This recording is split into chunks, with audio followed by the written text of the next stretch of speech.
Donc, cette semaine, le sujet qui nous intéresse est le périmètre et le système international des unités de mesure, donc communément appelé le SI. Donc, premièrement, avant d'aborder le périmètre dans les polygones, dans les figures géométriques, dans la vraie vie, là, dans quel contexte est-ce qu'on va parler de périmètre? Bon, un périmètre, c'est le contour d'une figure.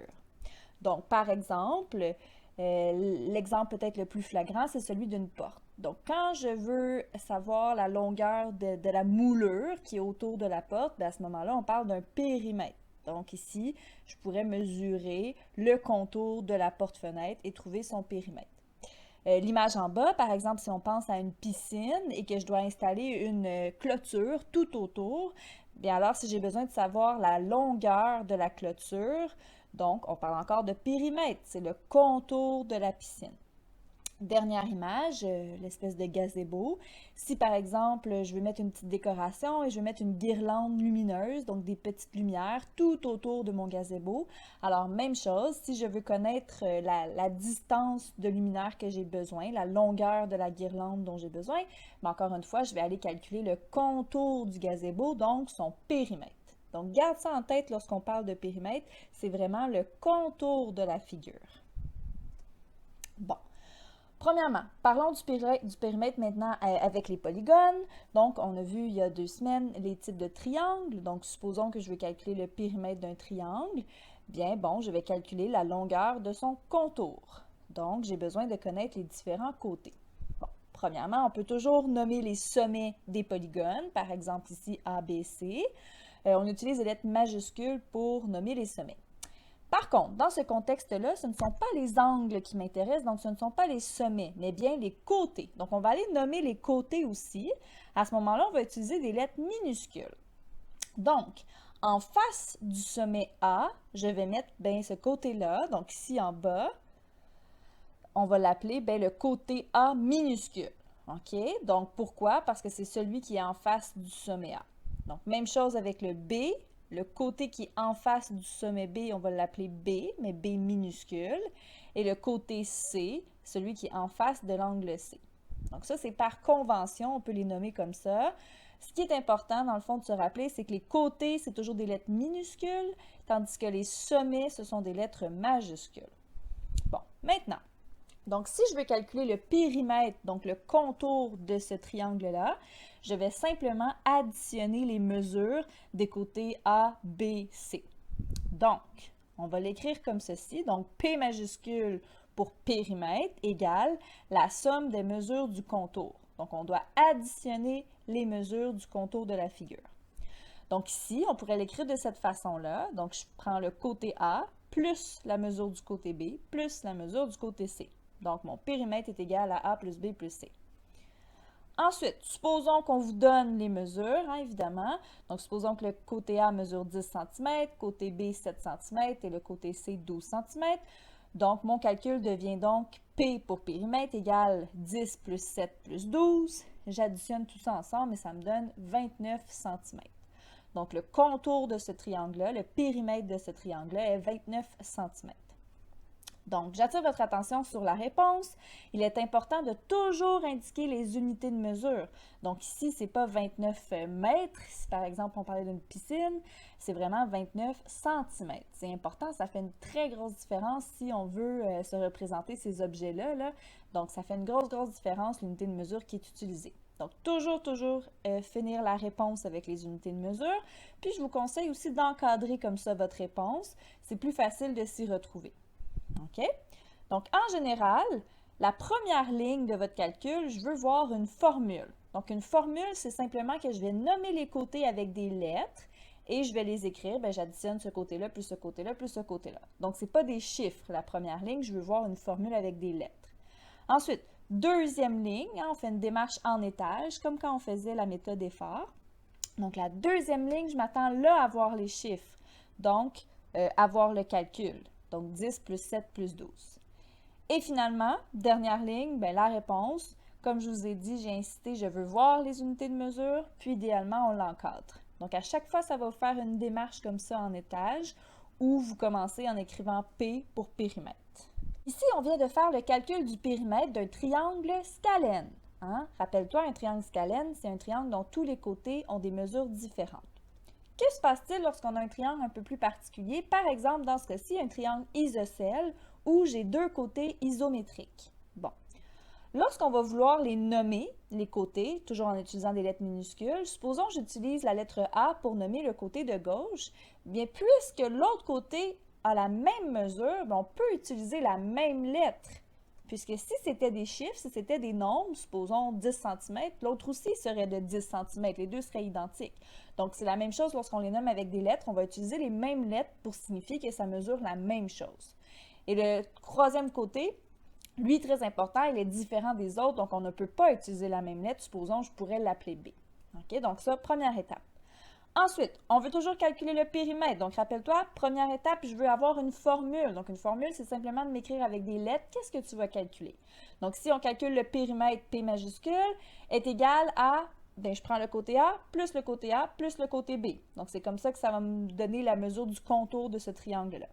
Au lieu d'écrire A plus A, bien, je pourrais juste faire 2 fois la mesure du côté A. Donc, on pourrait l'écrire comme ça à la place. Périmètre est égal à 2 fois le côté A plus le petit côté B. Okay? Un ou l'autre, ça revient au même, mais c'est peut-être plus rapide de marquer ça comme ça. Bon, ensuite, supposons qu'on vous donne des mesures. Donc, le côté B mesure 8 cm, le côté A mesure 13 cm. L'autre, je n'ai pas besoin de te l'écrire. Tu le sais qu'il va mesurer 13 aussi, étant donné que les deux côtés sont isométriques. Donc, si on y va avec le calcul, deuxième ligne, périmètre est égal à, bien, je peux faire 2 fois le 13 plus 8. OK? Donc, j'additionne les mesures du contour. Et ça me donne, bien, 2 fois 13, ça fait 26 plus 8. Donc, tu vois, je suis en train de faire un genre de petite chaîne d'opération avec une démarche en étage. Et finalement, 26 plus 8 donne ma réponse de 34 cm. OK? Donc, ici, vois-tu, j'ai plus que 3 étapes. C'est pas grave, dans le fond, c'est juste que l'étape du calcul a été un peu plus longue, mais je dois absolument avoir la première ligne qui est la formule, ensuite le calcul, puis finalement la réponse avec les unités de mesure. Ici, les mesures étaient en centimètres, donc le périmètre aussi est en centimètres.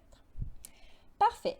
Maintenant, passons à un autre type de polygone, ce qu'on a vu la semaine dernière, les quadrilatères. Donc, supposons, même principe, je veux calculer le périmètre d'un losange ou le périmètre d'un carré. Bon, rappelle-toi, qu'est-ce qu'ils ont de particulier ces quadrilatères-là?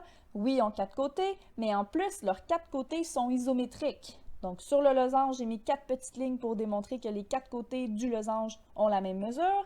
Et le carré, j'ai utilisé un autre type de symbole, j'ai mis 2 lignes, tout simplement pour faire comprendre que le carré et le losange ne mesurent pas nécessairement la même mesure, donc je n'ai pas utilisé le même symbole. Par contre, j'ai mis les 2 petites lignes sur tous les côtés du carré pour signifier que chaque côté du carré a la même mesure. Bon, donc si on utilise des lettres, par exemple pour le losange, si je décide de nommer un de ces côtés A, bien, tous les autres côtés vont s'appeler A aussi, puisque c'est toute la même chose, toute la même mesure. De même pour le carré, si j'utilise la lettre B par exemple, bien, tous mes côtés, je vais les nommer B, puisque c'est toujours la même mesure. Excellent. Maintenant, on est prêt à calculer le périmètre. Donc, première étape, on veut avoir une formule, donc des lettres. Donc, du côté du losange, je pourrais dire, bien, le périmètre est égal à, je fais A plus A plus A plus A. J'additionne les 4 côtés ensemble. Même chose pour le carré, je pourrais dire le périmètre est égal à B plus B plus B plus B. Donc, ça commence à être un peu long. À la place, on pourrait l'écrire avec des multiplications. Donc, je pourrais dire, par exemple, le losange, mais je vais tout simplement faire 4 fois la mesure d'un des côtés, donc 4 fois A. Et même chose pour le carré, je vais dire, bien, je vais faire 4 fois la mesure du côté, donc 4 fois B. Okay? C'est plus rapide de l'écrire comme ça. Tu aurais pu tout de suite, au départ, écrire cette formule-là. Ça aurait été bon. Ensuite, prochaine étape, je te rappelle, bien là, c'est avec les chiffres. Donc, il faut que je donne les mesures. Supposons le losange, je vous indique que chaque côté mesure 6 mm. Et le carré, par exemple, chaque côté mesure 5,4 décimètres. Okay? On peut très bien avoir des nombres en virgule, ça ne change rien. Donc, j'y vais avec les calculs. Du côté du losange, si les côtés mesurent 6 mm, donc je vais faire 4 fois 6, ça va me donner le contour, ça va me faire 24. Donc, ma réponse, très importante, c'est 24 mm, puisque les côtés sont en millimètres. Et finalement, pour le carré, ce côté mesure 5,4, donc je vais faire 4 fois 5,4 aussi, et ça va me donner un périmètre de 21,6 décimètres dans ce cas-là, puisque le côté était en décimètres. OK? Donc, très important, remarque bien la structure, démarche en étage. À chaque fois, je commence avec le P pour dire périmètre. J'ai ma formule, mon calcul, ma réponse. Vraiment pareil comme la méthode EFFOR. Bon, Passons au quadrilatère suivant. On peut s'intéresser au rectangle et au parallélogramme. Donc, eux, ce qu'ils avaient de particulier, dans le fond, c'est deux paires de côtés parallèles. Et les côtés qui sont face à face, les côtés qui sont opposés, sont isométriques. Donc, supposons pour le rectangle, mais en haut, en bas, ça mesure la même chose. Donc, j'ai utilisé deux petites lignes pour indiquer que ces côtés-là sont isométriques. Et même chose gauche-droite, une petite ligne de chaque côté pour indiquer que ces deux côtés-là sont isométriques. Et vous observez exactement le même principe pour le parallélogramme. Donc, si je veux calculer le contour de mes figures, comme si c'était de magnifiques piscines dont je veux savoir combien j'ai besoin de clôture pour mettre autour, premièrement, je vais utiliser des lettres. Bon, pour le rectangle, j'ai utilisé B et H. Tu pourrais utiliser les lettres de ton choix, mais il y a une raison pourquoi j'ai utilisé ces lettres-là. On sait un rectangle, souvent, pour calculer l'aire, on va dire que c'est longueur fois largeur, ou bien au secondaire, on va plus dire base fois hauteur. Donc, c'est pourquoi j'ai utilisé ces lettres-là. Donc, B en bas, c'est parce que c'est la base du rectangle, ou ce qu'on appelait au primaire plus la longueur. Mais au secondaire, comme je vous dis, ça va être la base. Et ensuite, l'autre, la largeur, bien, au secondaire, on appelle ça plus la hauteur. Donc, c'est pour ça que j'ai utilisé la lettre H. Je n'ai pas besoin de les réécrire. Par exemple, je pourrais écrire qu'en haut aussi, c'est B puisqu'ils sont pareils. Puis à droite, c'est H puisque gauche-droite sont pareils. Mais juste en l'inscrivant une fois comme ça, c'est suffisant. Si ça t'aide, tu peux l'écrire partout. C'est très bon aussi. Même chose pour le parallélogramme. Le côté en bas, supposons que c'est la base. Donc, j'ai écrit B. Par contre, faire attention, le côté qui est oblique, l'autre côté du parallélogramme, ce n'est pas sa hauteur. Hein? Rappelle-toi, on l'a vu un peu avec les triangles, une hauteur, tu ne te places pas croche pour la mesurer, il faut se placer en ligne droite. Donc, le côté, je ne l'ai pas appelé H puisque ce n'est pas ça la hauteur, donc j'ai tout simplement appelé A. Okay? Donc, les deux autres côtés s'appellent A. Parfait, donc on est prêt à écrire les formules. Donc, supposons pour le rectangle, ben, je pourrais dire je vais faire B plus B, puis H plus H. À la place, comment je l'ai écrit? J'ai dit, ben, je vais faire 2 fois la mesure du côté B. Hein, on le voit ici, donc 2 fois le B, plus 2 fois le H. Ça va me donner les 4 côtés ensemble. Même chose pour le parallélogramme. J'ai fait 2 fois le côté B, donc 2 fois ceux-là, plus 2 fois le A, donc ça va me donner encore une fois les 4 côtés dont j'ai besoin. Ensuite, bon, supposons qu'on vous donne des chiffres, des mesures. Donc, supposons le rectangle, ces mesures sont en mètres. Donc, la hauteur est de 1 mètre et la base est de 4 mètres. Donc, si je regarde son calcul, bien, je peux dire que je vais faire 2 fois le 4 mètres, ça va me donner en haut, en bas, plus 2 fois le 1 mètre, ça va me donner gauche-droite. Donc, si je le fais en démarche en étage, 2 fois 4, ça me donne mon 8, 2 fois 1, ça donne 2, et finalement, 8 plus 2 donne 10 mètres. Donc, le périmètre du rectangle est de 10 mètres. Même chose de l'autre côté, supposons qu'en bas, le côté mesure 3 décamètres et finalement, celui de droite mesure 7 décamètres. Donc ici, mon périmètre va être tout simplement en décamètres. Donc, je fais le même principe, 2 fois le côté qui est en bas, donc 2 fois 3, plus 2 fois le côté qui est sur le côté, donc 2 fois 7. Ça me donne 6 plus 14, qui donne 20 décamètres. OK? Donc, c'est pas très compliqué, là. Il faut simplement s'habituer au départ d'écrire des lettres, écrire une petite formule, puis ensuite, tu fais le calcul comme d'habitude.